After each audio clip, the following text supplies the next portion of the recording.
What if I told you there is a secret world of tiny creatures with incredible powers beyond the realm of human imagination? When you realize the phenomenal abilities of these tiny little animals and what they're truly capable of, in comparison, we are just big, clumsy giants. I've devoted my life to unlocking the secrets of these miraculous mini monsters. I'm teaming up with a scientist friend, and we're going to the very edge of the world to find them. Which way? It's in the bush. I got one. Behind you. Did you get it? He's got me. Looks like a dinosaur, straight up from the dawn of time. That's the perfect killing machine right there. I'll show you, pound for pound, they stack up against any creature that ever roamed the earth. Bite that. Oh! He destroyed my sensor. This is in the realm of superheroes. Size does not matter, especially when you're a little giant.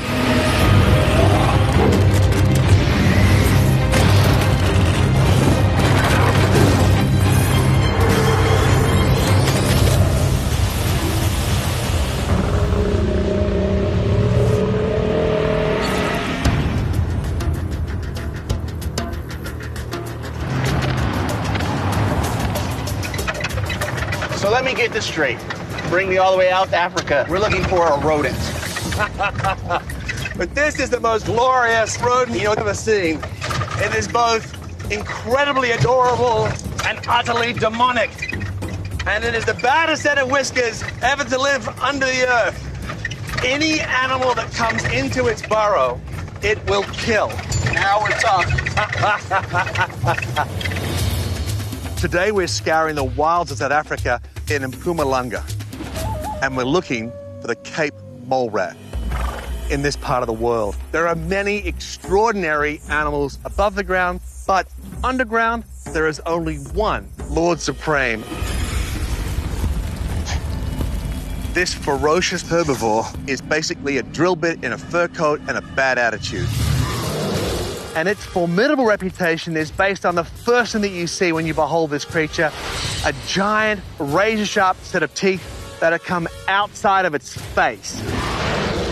And not only are these capable of eviscerating any potential predators and rivals, he also uses them to dig a complex series of tunnel and burrows that become his underground kingdom, which is why the Cape mole rat virtually never leaves its burrow.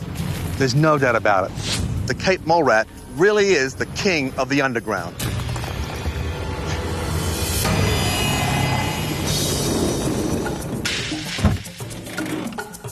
What's the game plan? How are we capturing this mole rat? The Cape mole rat lives primarily in sandy loam near watercourses, such as creeks and rivers. So we've got to seek out this tributary of the Crocodile River, find ourselves some of the sandiest soil, and start looking for the plants this animal likes to eat. We find the soil, we find the plants, we find a mole rat. Looks like some big animals came through here. You know what that tells me? That tells me there must be water. Yeah, it's a good sign for a mole rat, right? Yeah. Look at that. Here's a watering hole. This is the tributary we're looking for. Being at this watering hole definitely has me on edge. I mean, this is the hub of wildlife here in Africa. Everything comes here to get a drink of water, get some refresh, and to hunt things that are also trying to get a drink. This is pretty good soil they might burrow into. Problem is, the kind of plants they eat, the geophytes, the plants with substantial roots in the ground, things like potatoes and so forth, they don't do well in shade. So let's push across the other side, see if we can find something a little bit more open. Oh, snake. Where? In the tree. That's an African rock python. It's got to be at least 6 feet. He's just a baby. These guys get to 18 feet. Oh. Don't get too close, because he can strike more than 3 feet. He has an incredibly powerful bite, and he has rows and rows of sharp fish hook-shaped teeth. And once they get in, they stay in. Terrible infections, and out here infections are definitely going to ruin your day. Oh, he's going to have a... So that's a pre-strike. He's letting me know. Even though he's a very big and very powerful predator, Cape mole rats don't back down from anything. All right, let's back away from him nice and easy before he gets a piece of us. All right. Any rat we come across that's not scared of a python, that's a rat I gotta see up close. There's nothing like stumbling upon an 8-foot python in Africa when you're looking for something that's a fraction of its size. Something the size of a mouse, but's got the aggression and fight of a lion. The fact that this is something that when a python is in its face, it attacks it, lets you know this is, bar none, one of the toughest rodents we've ever searched for. This is better. The soil is changing color on this far side. The plants they eat, they're able to thrive in here. So what's the name of the plant we're looking for again? Starflower. Starflower. Very fleshy leaves, bright yellow flower. Something like that? Yeah, that's it. Well spotted. Yeah. It has a big root like a beet, and the mole rats love them. Never seen a root like this before. It's hardy. That is a meal fit for an underground king. We're not going to actually find them until we find those molehills. We're looking for a dome of earth. It could be this big. It could be this big. Fresher is better. That will be what we want to dig. Let's keep going. All right. It's 100 degrees and change, and I'm basically a 300-pound armpit, but I'm not leaving without a Cape mole rat. All right, keep your eyes peeled. They got to be here somewhere. There's another starflower. There's even more starflowers. Oh. We got molehill. If we get the right section of tunnel that he's living in at this time, I assure you he is going to rush out. All right. You ready? Yeah, let's do it. All right. Now, these guys have two different burrow levels, okay? One is about less than 10 inches, like 6 to 8 inches below the soil. Okay. And that's what comes out here when it's cooler and wet. And then when it's stinking hot, say in February, and they're gonna go deep and a couple of feet down. Oh, hello. Got something? No, I thought I did. It got soft real quick. Nope, no luck.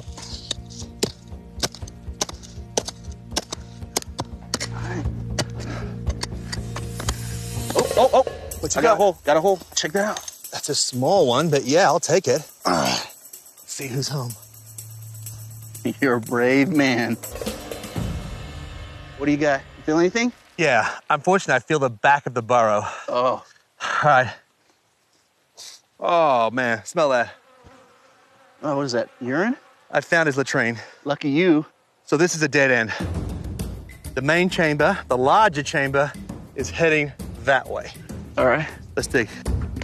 Mole rats are not mindless digging machines. They're very intelligent animals and they're actually gifted architects. This keeps going.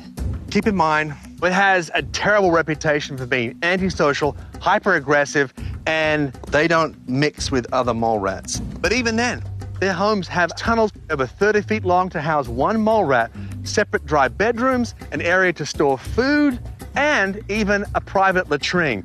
They've really thought of everything. I can't believe they do this with their teeth. I know. Okay, here we go. Whoa. Oh. Here we go. Yeah, all right. I think this is the money. Yeah? Definitely feels like the main tunnel. That's as far in as I can go.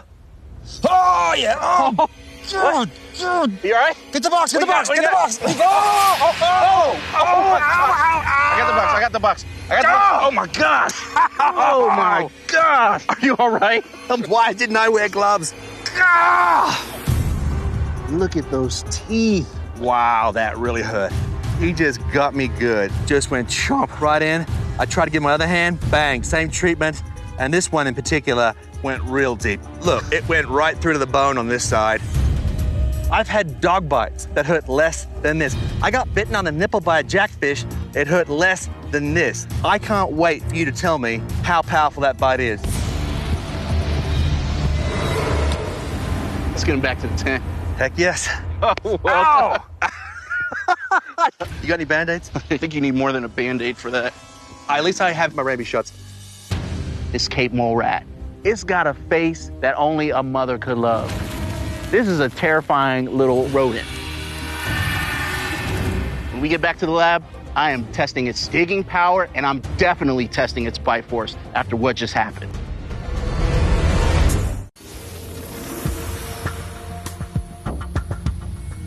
These mole rats are mostly subterranean. You don't really get a chance to see them up close very often. So this is gonna be special. Okay, we'll weigh it 4.5 ounces. I've had hamburgers that weigh more than this. I should hope so. And he's 5¼ inches long.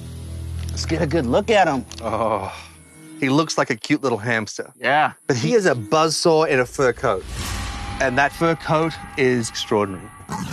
You see some fairly stiff hairs around his feet, whiskers over his face, and also around his tail.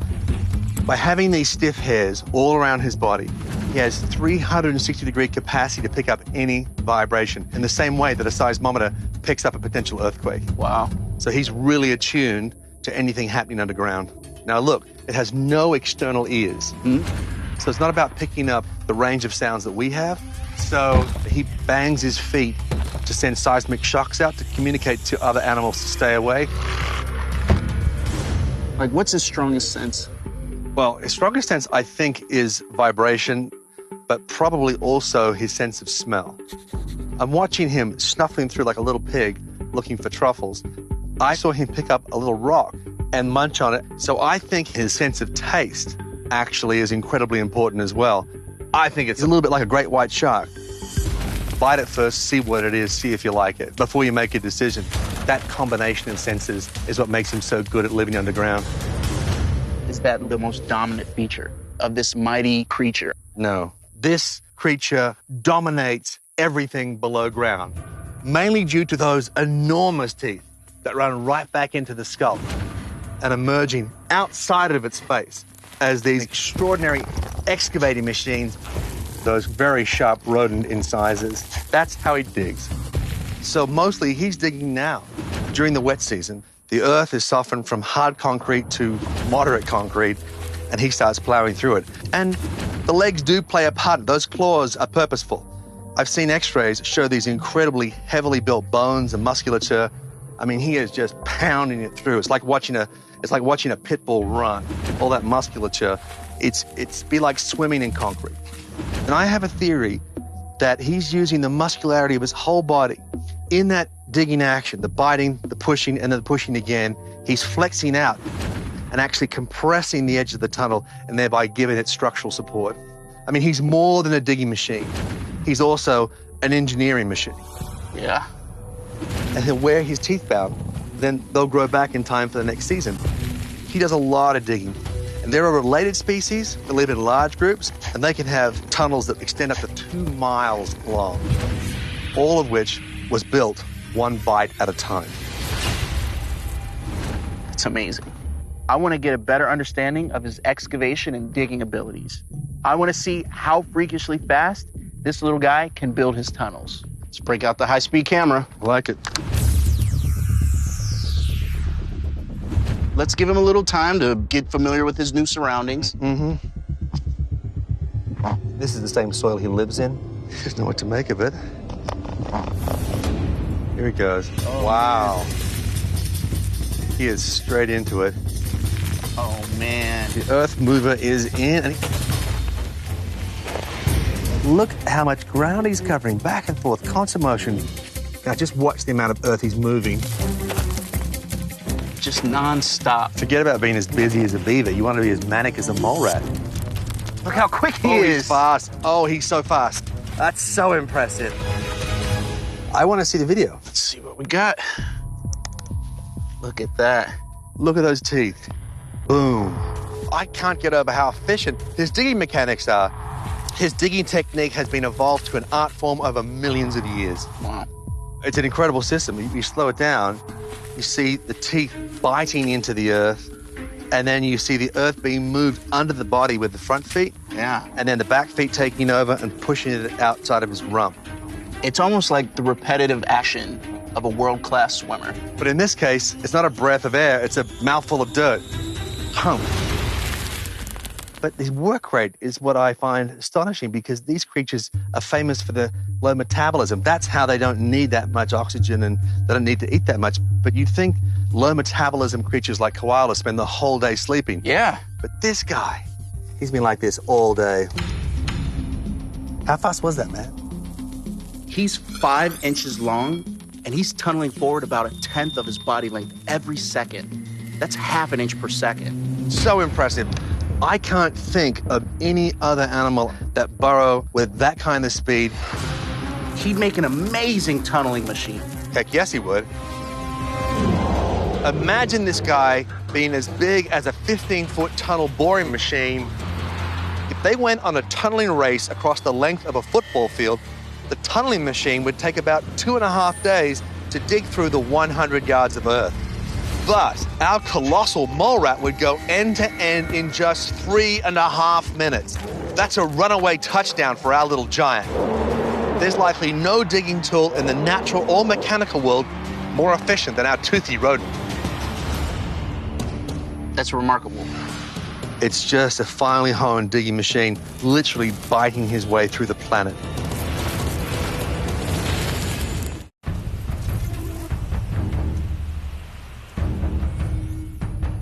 I can't think of any other animal that burrows with that kind of speed and that kind of strategic efficiency. He'd make an amazing tunneling machine. Heck yes, he would. His entire world is a grinding zone. Yeah. He's not just digging a hole, he's digging an entire empire underground with his mouth. That's remarkable. What a privilege it is to see this animal doing things that very few people have ever seen. Everything we've witnessed is invisible to us surface dwellers normally. Mole rats live almost their entire lives under the ground because they are far more vulnerable above ground to jackals, mongooses, wildcats, and all manner of owls and eagles. They don't come up to eat, drink. They don't come up to do anything except fight. Any animal tries to break into their burrow, they don't run, they come out and fight. They have an incredibly robust bone structure. They're heavily muscled, but all the don't argue is up front. Huge set of teeth, which makes them almost impervious to attack. And the irony is, the more he uses them, the sharper they get. I want to test its bite force, especially the power of his bite and the strength of his jaw muscles. Let's do it. All right, big guy. No matter how many times it bites you, it's all a fail until you get him to bite on the circle where the sensor is. I hear you. You ready? Ready as I'll ever be. Ah! Look how quick he is. Oh, and the teeth. I am aging decades just trying this. I spoke to the researchers at the University of Pretoria, the experts on this species, and they told me the best place to grab one is just above the tail. In the same way that a mother cat grabs a kitten behind the neck, helps them relax, keeps them calm, and that prevents injury to the animal and injury to the handler. All right, okay, backed up. Here we go. Oh, yeah. You got him? Yeah, I got him. I got him. Easy, easy. Oh, my goodness. Hurry, please. This is going to be a challenge. Remember, no circle, no data. Oh! Whoa, whoa. Looks like he wants to take a bite out of my laptop. Come on now, bite this, bite that. Oh!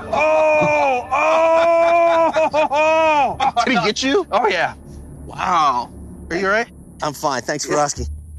I'm just super impressed. Definitely gonna leave a few marks.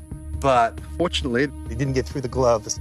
It's a good thing I had these super thick Kevlar-lined gloves on. Otherwise, I would have lost a hand by now. Oh, yeah. Okay, you ready? Round 2. Here he comes. Come on. Please bite the sensor. Oh, yes! Oh! He tore it out. Gosh, I've never seen that before. This little monster ripped the force meter out of the instrument. Knowing that it could rip through my sensor, that's pretty telling. Gee whiz. We gotta do this again. I've got another force sensor. Try again. Let's do it. Come on, hell hamster. Bite this. Please bite this. Got it. Oh! That was beautiful. All right, let's see what we got. Check this out. What do you got? I can't believe what I'm seeing. 20 pounds per square inch. 20 pounds per square inch for little McFluff ball. That's over 70 times its body weight. That's crazy. That's the biggest bite force reading we've ever had. The mole rat is the undisputed king of the bite force test. That's incredible. I'm pretty confident Our little guy could go tooth to tooth with even the biggest biter on the planet, the killer whale. What if we upped the mass of our mole rat to that of a 10,000-pound killer whale? That's more than 35,000 times its body weight. And then they both decided to take a bite out of a supertanker, literally. The mighty orca has an estimated bite force of over 19,000 psi, supposedly the strongest bite in the animal kingdom, but it's barely enough to even dent the solid steel hull of the tanker. But our massive mole rat could chomp down with a mega 710,000 psi. That's enough to rip a massive hump out of the once impenetrable ship hull. Those terrifying teeth and mind-blowing bite force equate to serious chomping ability. The whale doesn't look like much of a killer next to our little giant. That kind of bite force transcends the zoological world, the industrial world. But in his case, that makes sense. And that's because 50% the weight of its head mass is nothing but jaw muscle. That's amazing. The power of their bite is so important because it's how they pretty much do everything, from eating hard roots to chewing through earth and fighting off predators. This Cape mole rat exceeded all my expectations. Every little detail about this rodent collectively make it a phenomenal animal. Oh, I couldn't agree more. The sensory hairs, 50% jaw muscle in your cranium, and then those enormous teeth as these incredible digging tools and weapons. This creature dominates everything below ground. The Cape mole rat is the king of the underworld. I tell you what, if we don't get him back to his home, he's gonna chew a hole through this box. You're right. Let's take him home. Man, what a beast. Right? You're back home, little buddy. All right, beautiful, ferocious little fluff ball. This is the last time I'm going to pick you up, so please, please don't bite me. Behold, king of the subterranean realm. One more amazing little giant. There he goes. How's your hand, man? It still hurts. Could you imagine how your hand would look if he were our size? I would not have a hand if he was our size. And if he was even bigger, this monster would have potholed the entire planet.